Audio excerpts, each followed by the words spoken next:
Tino Kessner loves speed. He has a special prosthesis for riding his racing bicycle. He can't just get on and dash away, but that's no longer an issue for him. I've meanwhile accepted my prosthesis. I can still do everything. It's different and there are limitations. But I'm not incapacitated, it's just a handicap. Tino is ambitious and takes part in races. But at the moment he has to take life easier. He just had another operation on his eardrum. That's a long-term effect of the day that changed his life. Tino was a career soldier serving in Afghanistan. On November 14, 2005, he was driving to Kabul. He and his buddies were in a jeep like this one.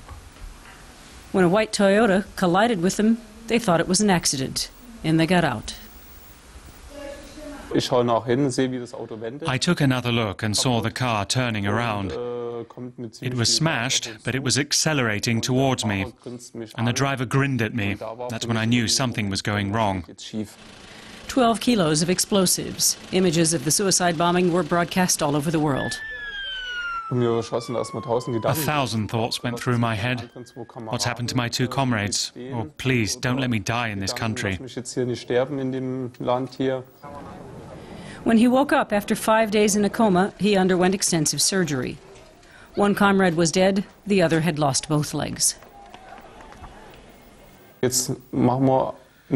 Now we try to make the best out of our lives. My family and friends have been really great about helping me deal with it. And the fact that I'm dealing with it so well is good for my family. It makes it easier for them to deal with me, and that helps a lot. Tino's daughter, Hannah, is hungry. She's the center of life for Tino and Antje Kessner. Tino took early retirement. He's consciously decided to focus on his family and his sport, and not on the bomb attack. On the future and not the past. But not every soldier with such experiences manages to adopt that attitude. Many don't find their way back to a halfway normal life.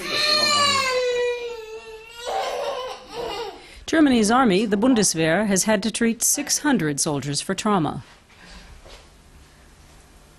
They have bad dreams, nightmares about their traumatic event.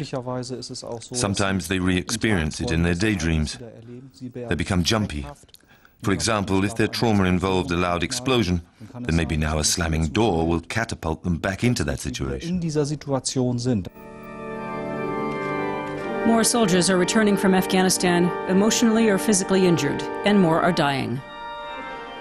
This is a funeral for 2 killed in a recent bomb attack. For the first time, Defense Minister Franz Josef Jung used the expression fallen soldiers. But he still avoids the word war. This isn't a war. It simply can't be won solely by the military. We can be successful only if we not only establish military security, but also move forward in civil reconstruction and development. And that is something entirely different. For the German state, avoiding the word war also avoids certain legal consequences. For example, many life insurance policies don't cover death in war, and that would leave the state having to shoulder the sole burden of supporting soldiers' families. But the Soldiers' Union takes a different stance. The sooner we clearly accept that this is a modern form of war and not simply a minor conflict, then the more we can convince the people in Germany that the task of finishing that war there makes sense. Dass die Aufgabe, dort für die Abwesenheit von Krieg zu sorgen, Sinn macht. Tino Kessner gets a new shaft for his prosthesis. He isn't sure whether to call his handicap a war injury. What's more important to him is that Germans know what the soldiers in Afghanistan have already achieved. I was present at the opening of many new schools there. I saw how happy people were.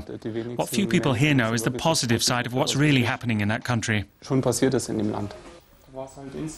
If he could do it all over again, he would still join the army. I would still take up the profession of a soldier, with everything it entails, with or without out-of-country missions, because for me it's an interesting profession, and the risk on such missions is simply quite high. But if you think about it, a police officer or firefighter takes those risks every day. Tino Kestner's wife Antje agrees. She says the German soldiers should not be withdrawn from Afghanistan. Then the sacrifice my husband made and all those who have lost their lives or been wounded, that would be for nothing. I think that would be the worst thing that could happen. In the next few days, Tino's best friend will be sent with the army to Afghanistan. Tino will be thinking of him while he trains. Tino has a new goal now. His dream is to enter the Paralympics, the Olympic Games for the handicapped, in London in 2012.